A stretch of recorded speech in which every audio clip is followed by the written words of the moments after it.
Hi! In front of me is Samsung Galaxy S22 Plus, and today I would like to show you how you can block app notifications from apps of your choosing on this device.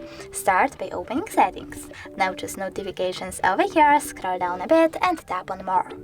Over here you can click on Most Recent and select one of those options, like Most Frequent. Then click on the switcher next to an app from which you want to block notifications from, like Gmail. As you can see, all notifications from this app are now blocked. If you wish to enable them, just click on the same switcher, or you can also click on one of your apps and manage notifications from here. Thanks so much for watching. If you enjoyed this video, leave a like, comment and subscribe. Bye!